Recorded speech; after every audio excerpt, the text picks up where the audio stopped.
Hey everyone, welcome to Wondering Jews with Mijal and Noam. I'm Mijal. And I'm Noam. This podcast is our way of trying to unpack those really big questions being asked by young people about Israel, about Judaism and the Jewish experience, with the goal of leaving every episode in a better place than where we started from. We absolutely do not have it all figured out, but we love working through it all with you, our fellow Wondering Jews. As we say each time, we really appreciate hearing from you, your disagreements, your questions, suggestions for other things to talk about.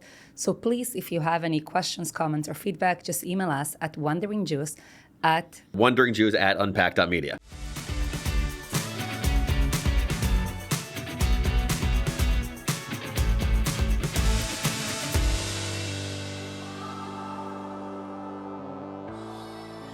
All right, so today I want to talk to you about the topic of, ready for it? Wait, no, first of all, it's cool to do this in person. IRL? Yes, I think so. Yes. Yeah. Yeah, it's great. Nice. We're going to be doing a lot of this together. Yeah, okay. IRL. So I agree. It's great to see you. Okay, yeah, same. It's just good to be Not live. the Shabbat table that you promised. The Shabbat table. I'm excited for this Shabbat dinner. When it does happen, it's going to be epic. Yeah, but it won't be recorded. It won't, well, Yeah. That's true. Yeah. That's true. Do you prefer water challah, or you have to have water challah, right? What's the other alternative? Like egg challah with egg in it, or water challah? Oh, no, I have both. You have both? Yeah. Okay. Just not too much sugar. 'Cause No, I'm- right. Then yeah. you have issues with the... Yeah, That's Noam's referring to Yeah. how Sephardic Jews and Ashkenazi Jews have slightly different requirements for what we can say hamotzi over, which is not the topic of today's But show. it kind of is. It kind of is, because the topic is, what is Judaism? So that's what I want to talk to you about today. Now, you might say, well, you wouldn't say this because you are wonky. Okay. But the random person on the street would say, I don't know, there's Christianity, there's Islam, there's Judaism. And so Judaism's, and of course, there's Hinduism, there's Buddhism, there's Jainism. There's a lot of different isms and religions out there. But the regular person on the street, I think, would typically just be like, yeah, it's a religion that believes in, like, they would probably say something about Moses and splitting the sea and maybe Passover, something like that. That's what Judaism is. It's a belief in the Old Testament and the Hebrew Bible and the God of the Hebrew Bible. Okay, cool. Well, it's actually a lot more complicated than that. I want to talk to you about the complication of Judaism as a religion, when and how it became a religion, because it really matters for the current political climate, and it really matters in terms of the broader relationship between Jews across the world. Mm-hmm. So now you're basically saying there is a broad assumption, let's say in America, that Judaism is a religion, and you want to question that, and that it has deep implications for who we are today. Exactly. It really does have deep. How was that for a wonky recap? Well, I'm going to give you the 1 to 10 on wonkiness. A grade at the end. It's going to come up at the end. Okay. Thanks. So here's why. By the way, before you start, yeah. I actually wrote my my qualifying paper for my doctorate, trying to figure out if Judaism is a religion. So we're going to have fun here. But I'll try to not go wonky. I was going to say, were you trying to not be wonky there, or trying to be wonky there? Just warning you. Okay. So you're qualifying, what was it? Not your dissertation, but you're qualifying. Yeah, like we had this thing that before we could, my candidacy paper, before we could give our proposal for a dissertation, it was a long time. I wonder. No, I'm laughing because I wonder what you're like as a litigator. Because when I called you, called you wonky, you're like, I'm not wonky, and now you're talking about your. All right, no, just keep going. We'll get to it. Okay, we'll get to it. Okay, yes. So here's why it matters to me. Do we believe the same things? I'm going to say no. Okay, I mean sometimes yes, sometimes no. Okay. Do we look the same? I don't think so. No. I feel like we kind of look alike. Okay. No, we don't look alike. We don't look alike. Okay, we have different backgrounds. Okay. Where are you from originally? South America and the Middle East. Wrong answer. The answer was Israel. Okay, fine. But yes, you're from South South America and the Middle East. But I'm saying, okay, fine. And I'm from America and Europe? Yeah, exactly. Okay. America, and my grandparents were all born in the U.S., but from Eastern Europe. Okay. Originally. Now, that's not really true where each of us were originally from, because we come from a more original place, which is what it means to be Jewish, which is Judea, which is the land of Israel, right? And so there are all different types of religious beliefs that are part of the Jewish identity, and all different backgrounds of Jewish identity, and all different aspects of Jewish identity But we all come from an original place. The original place is Judea. Is that true, by the way? What I just said? Which part? Like that we all come from Judea? That to be Jewish means that you come from Judea. I would expand that a little bit because there's probably tribes that weren't in Judea. And we've also kind of like expanded through conversions and people who joined the Jewish people. But I think, Noam, the point that you're getting at, if I have it correctly, I think you're trying to bring up the stakes of this conversation.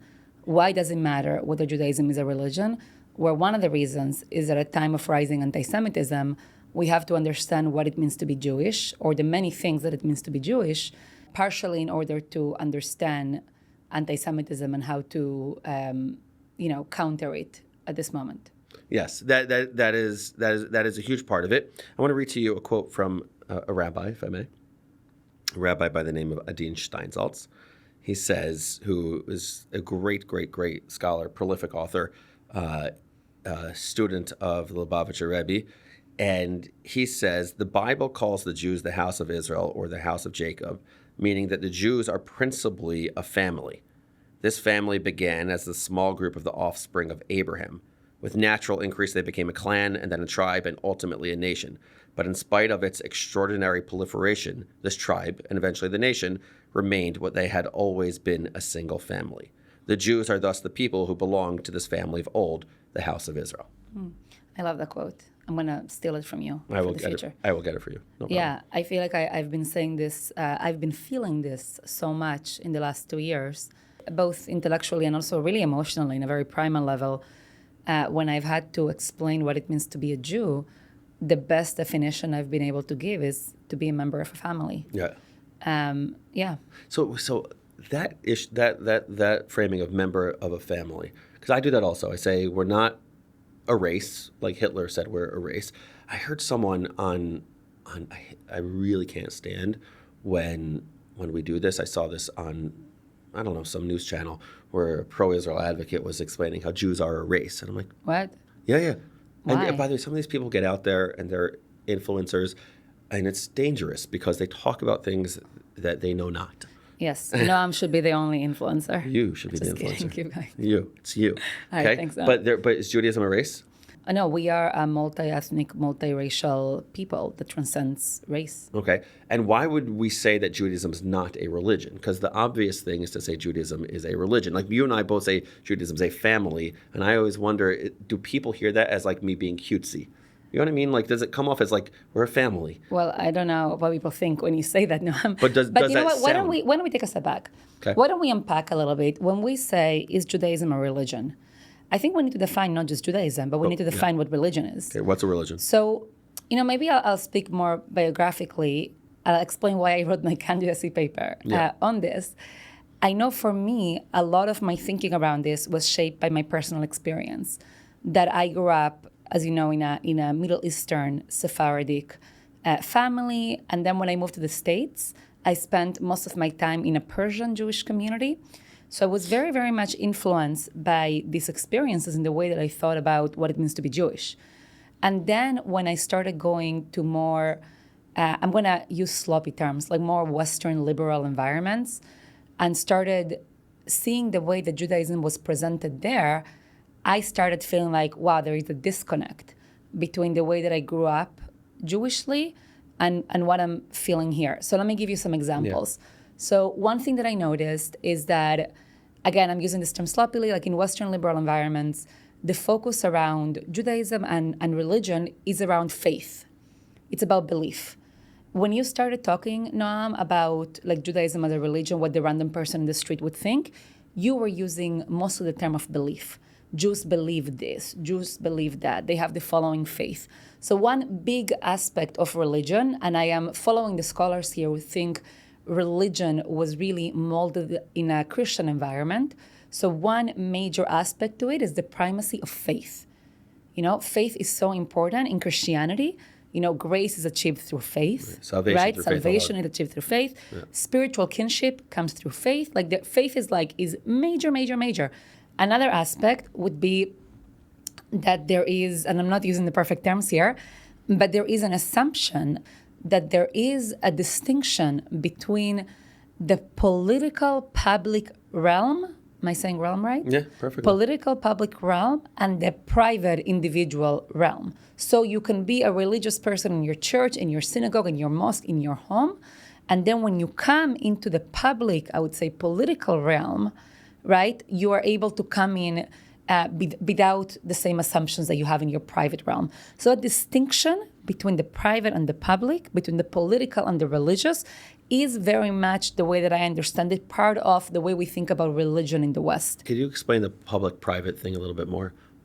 What does that look like? Meaning, are you saying that in public, the idea is to not be, not show yourself as a religious, whatever it is? Well, you know what? Let me maybe compare and contrast just to get an example. Let's put Israel aside for a second for the sake of conversation. Most states around the Middle East, they don't assume that the state should be completely divorced from Islam. They don't have that assumption. That is an assumption that was born from the Enlightenment, right? And an assumption that is very much alive in certain parts of of the liberal West. I'm going to take a step back, make very sloppy historical arguments. I won't hold it All against right. you. Am I being too wonky? No, Okay. I mean the fact that no. Okay, all right. If we go back, let's say 600 years, all right? Where are we right now? Okay, medieval times. You're a sorry. mathematician. Oh my God. Don't ask me. I'm like, where's ChatGPT? Yeah. Sorry. If we go back to medieval times, all right? Give me a century. Okay, let's go to the 15th century. Okay, fine. All right, before the Which always confuses Enlightenment. me. It's like 1400s, 15th century. That's what my Okay. brain does. Okay. All right. 1400s. Okay. So if we look at before the Enlightenment, all right? Deal. And if we look at Judaism back then, I would say that it's hard to define it in the way that we think about religion in modern terms today.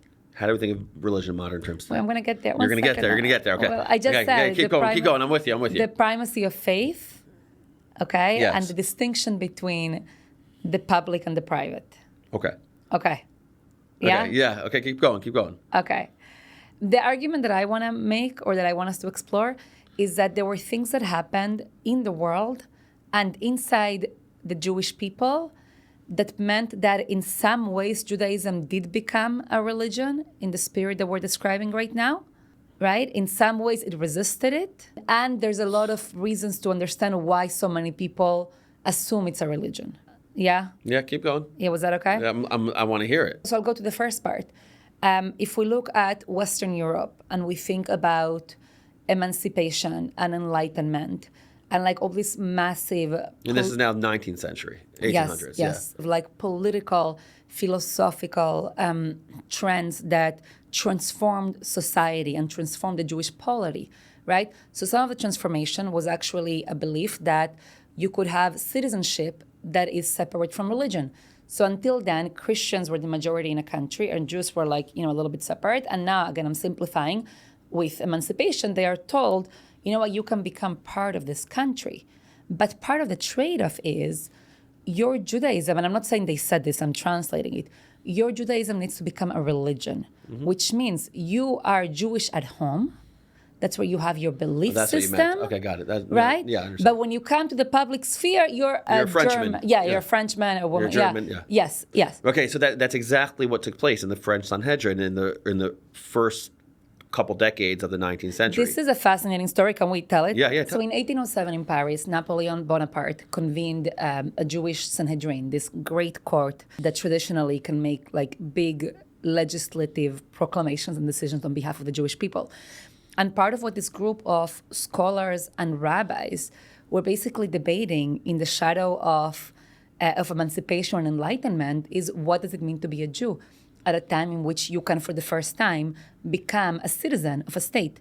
And what they ended up really emphasizing is how important it was for French Jews to see France as their fatherland and motherland, I don't even know which words they use, to follow the laws of the state, to serve in the military if needed. So basically to see themselves as part of the French nation, even if they had Mosaic laws in the privacy of their homes and synagogue. Right? So there is, in a very simplistic way, Noam, I want to just say, part of what happens in the wake of enlightenment and emancipation, and Professor Liora Batnitsky writes about this in a fabulous book called How Judaism Became a Religion. right? But She's the first person, by the way, in 2014 in my life that I started thinking about this question from her, from articles that she wrote. So great, and it's a good book. Yeah, Yeah. Shout out to her. But we see here some internal Jewish dynamics that, in response to changing circumstances, especially in Western Europe, are beginning to reshape Judaism into a religion, into primacy of faith, into the distinction between the public and the private. We have, by the way, I'll just add here, we have the emergence of the reform movement and denomination is also part of this.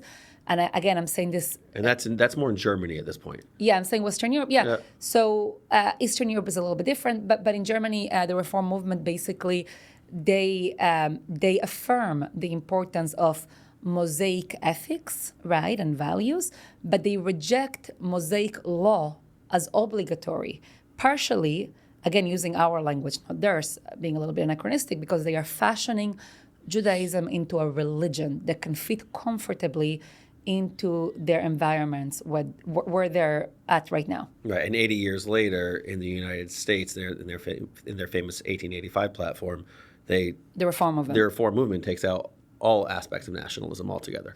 Right, so we can talk about the way that this has implications in terms of Israel and Zion. So if you are, let's say, let's give a generous rendition of this. Let's say that you live in America or in Germany, and it's so important for you to prove to your neighbors, right? This is what this is who you are part of them. So how can you open up your prayer book and say, I want to return to Zion one day. Right. You know, I pray and I weep for Jerusalem. Right. How can you say any of those things? Wouldn't that sound disloyal, right, in terms of being a good American or a good German? So they stripped aspects that had to do with nationalism from the prayer book. Yeah. And that's why when teaching this story, I've always asked students to think about it in one of two ways. When the French Sanhedrin or any document that we read and learn, when they make this proclamation that the Jews are essentially primarily a religion, secondarily a nation, but they're fully loyal to France, is that them saying what they're saying honestly, or are they saying something in order to fit in? How do you know if it's authentic, or how do you know if it's not? It's very hard to figure that out. We don't know if the French Great Court meant it, or if they were doing it to avoid being rejected by France. Right. So two things. I'm pretty sure there were some Sephardic rabbis in France who were not part of this Sanhedrin and I disagreed. I think I read an article about this once. But Noam, I want to just sharpen something and clarify it.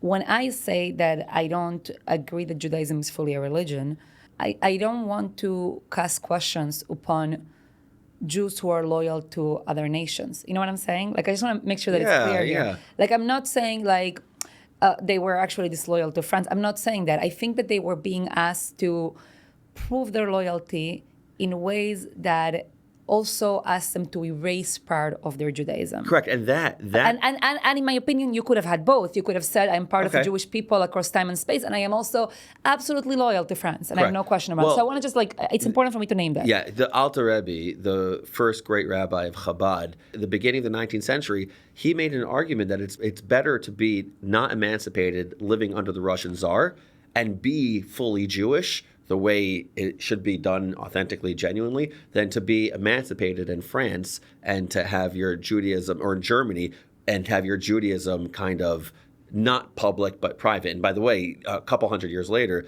the Lubavitcher Rebbe, the seventh Rabbi Menachem Mendel Schneerson, you see this line of thinking really go through the next 150 years, because what Rabbi Schneerson did is he said, no, Judaism needs to be incredibly public. Judaism, that's why the whole concept of the menorah in the public square, that whole thing, that came from Chabad, that came from the Rebbe, and that originates from the Alter Rebbe saying, hey, I want you, he actually preferred this sort of Judaism that's not emancipated, which I think is just so interesting to see these two different elements. Right, and I think, Noam, what you're bringing up, which is so critical to all this, is that acceptance for minorities, most often they're not, or tolerance are often conditional. Yeah, exactly. Right? Yeah. It's often like, okay, we'll accept you, we'll give you legal protection, or social acceptance, and it's not always made explicitly, sometimes it's explicit, sometimes it's very clear but implicit, but you're going to have to refashion yourself in order to belong here. Then you can't have that full Jewish identity then. Right, and then you have to negotiate that, which is tricky, of course. But I would say, but let's just be honest here. I definitely think that when we study, especially the rise of the Reform movement, there were plenty of Jews who agreed with this wholeheartedly.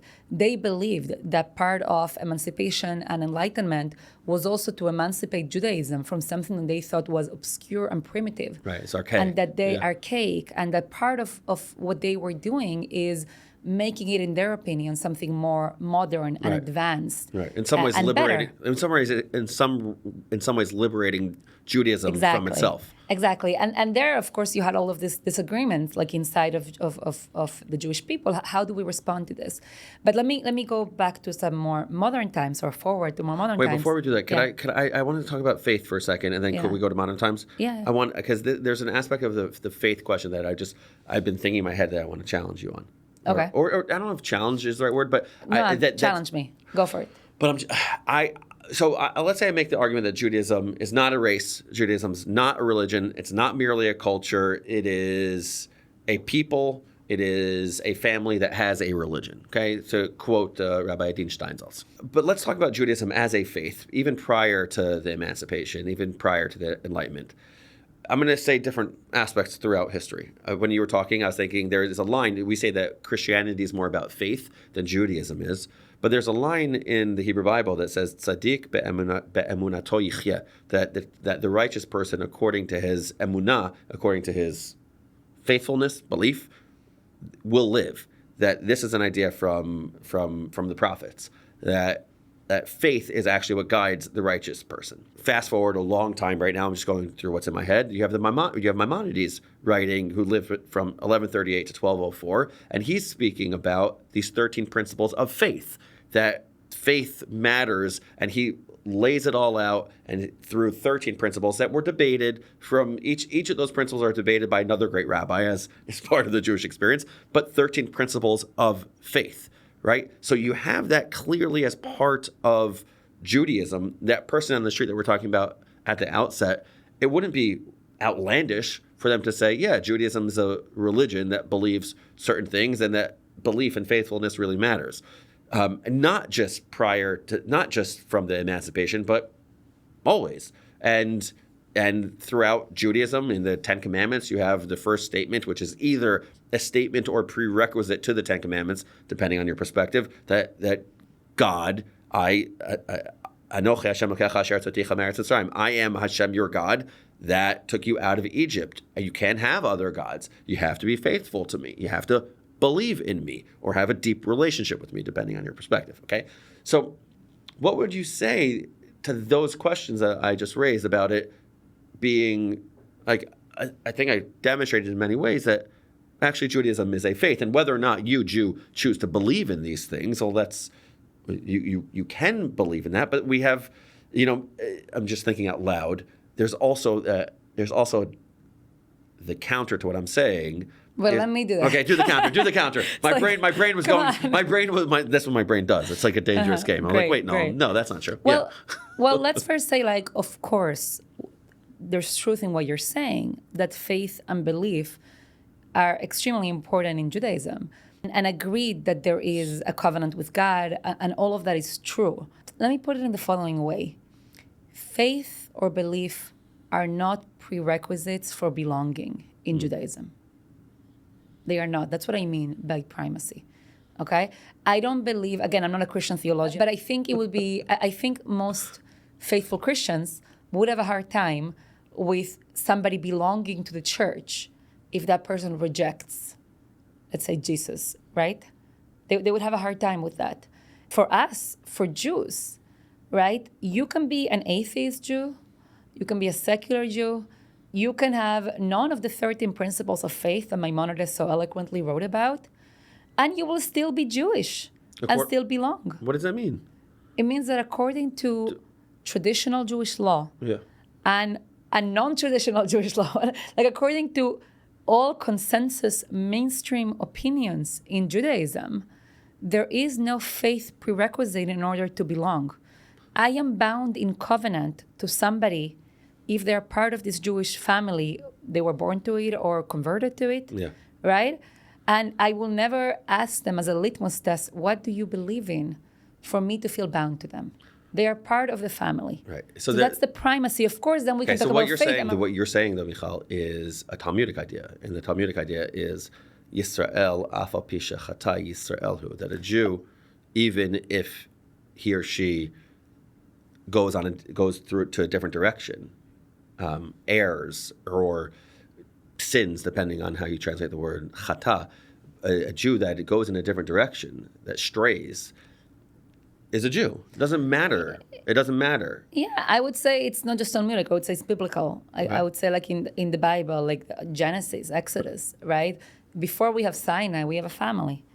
Right? Before we have Sinai, I'm using Sinai here to refer to the revelation of God. So I'm using it also almost as like a stand-in for religion, like that feeling of connection to God.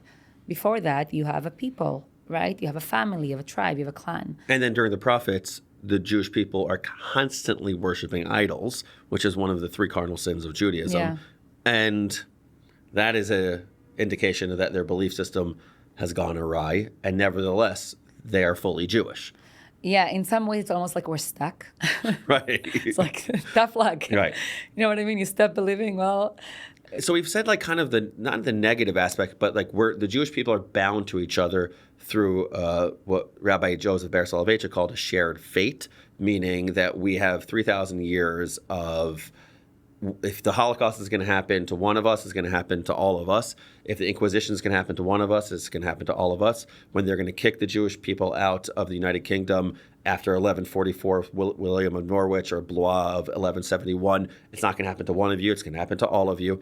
You know, the Damascus libel of 1840 is not going to be an issue with one of you. It's going to be all of you. That's this covenant of fate. We're stuck together, but there's also a separate side of Jewish people, of being Jewish, which is more than just this fate. It's something much more proactive and positive. To be Jewish means to be part of something. What is that positive thing? I don't know if I'm responding exactly to what you're asking me, but I do want to talk about like the positive aspects of this. Or positive in terms of like what I love so much. Like I love the fact that I am in relationship with other Jews who don't believe the way that I do. Like I think that's amazing. I love the fact that we can have like a certain breadth and pluralism, right? That you cannot have in some other faith communities that are more narrow. Right. I love the fact that I can feel a connection to someone I've never met before from a different country, speak different languages, but we're like part of the same family. So it's like I'm meeting a fourth cousin. I think there's so much goodness there and vitality and also vibrancy that comes from this. Like we are so diverse, like in terms of opinions, of backgrounds, of the things we care about. Like there's just like the diversity that we embody is really amazing. So I don't know if that's the question that you were asking, Noam, but to me, all of these things are magnificent. And the reason that when I think about, the way that Jews reacted to emancipation and enlightenment, and in some cases became more of a religion, it doesn't upset me that they would, proclaim loyalty to France. I am a loyal American, for example. But that often came with a demand to not have this sense of peoplehood, to not see yourself as part of a family that transcends time and space. That's why I think it's important to, in some ways, push back against the assumption that we are just a religion. There's some aspects of Judaism, like you said, that are, I'm using the term religion in an everyday term, that are religious, right? Yeah. That have to do with belief and faith in God. But we are more than that. Yeah. To be a Jew is to be part of a people, is to be part of a culture, is to be part of an ethnicity. Right, shared language. Yeah, right. All of that. Sometimes when I speak to people who aren't Jewish, it's hard for them to understand why I cared so much on October 7th, right? Why is it that so many of us were on the floor crying and feeling like somebody hurt us? Like the feeling was visceral, right? You cannot understand why Jews around the world cared after October 7th if you only think of Judaism as a religion. You cannot understand why we move heaven and earth to be there for each other, right? You do not, and you also don't understand that our history has taught us, we have been through so much as Jews, and our most treasured resource has been the sense of family, right? That we have each other. And it doesn't have to come with accusations of like dual loyalty or all of that. But this is who we are. This is part of what makes us who we are. I feel the exact same way. And I just want to kind of wrap up this part of the conversation or this conversation with a question, or a statement and a question.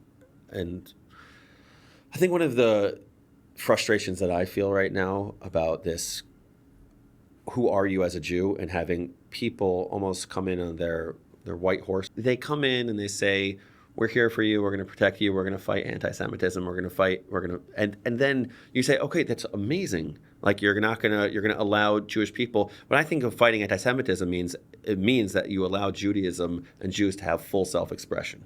So you allow for that. And when people say, no, it feels very much so like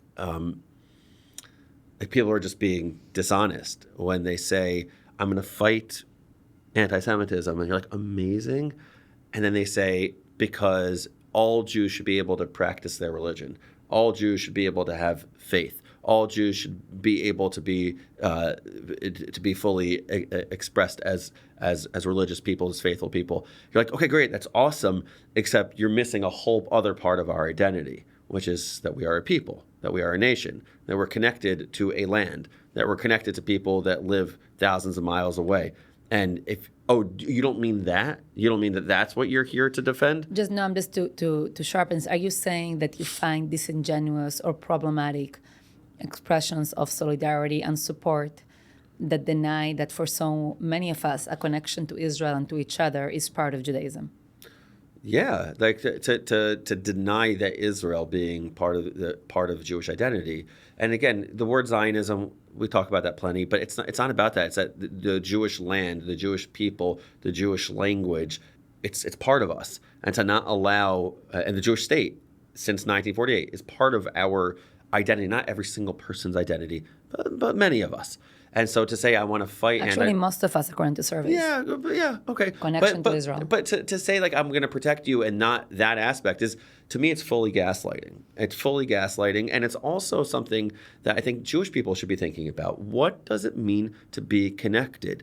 I just want to say one other idea. I've been quoting Chabad a lot today. The 32nd chapter of the Tanya, which I highly recommend. The Tanya is a book written by? The Tanya was a book written by the Alter Rebbe, by Rabbi Shneur Zalman of Liadi.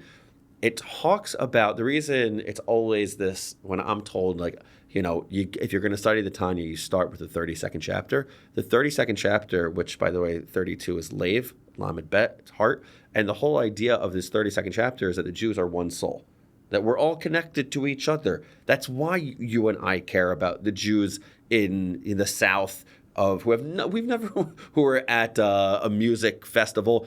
By the way, and we haven't heard people talk about this. I haven't. Breaking Shabbat, breaking the Jewish holidays. To us, that matters zero. It doesn't even enter the consciousness, because it doesn't matter what they are doing. It doesn't matter if they're following the Mosaic law, not following rabbinic law. It doesn't matter to us. They are at part of our collective soul. We feel something to them. We feel something with them. And that's what it is to be Jewish. It's not just fighting anti-Semitism and the like. It's to proactively feel for somebody else that you've never met, that you don't know. So that's what Judaism is. What Judaism is it has a religion, very much so. You can feel connected, and you do feel connected, or I feel connected, regardless of people's beliefs, and making sure that we Jewish people are understood internally matters a lot to me, and externally. But before we start explaining to people externally what our story is all about, I think it's critical that internally we provide an education to everyone in our day schools, in our Hebrew schools, in our congregational schools, in our synagogues, in our youth groups. In our podcast. To understand what Judaism really is all about, what it has been, and what the future was going to look like. And I think for me now, part of what I've been thinking about so much, what it means to be an American Jew right now, and part of our responsibility in challenging times is to refuse to give up on parts of our story, even if they're inconvenient.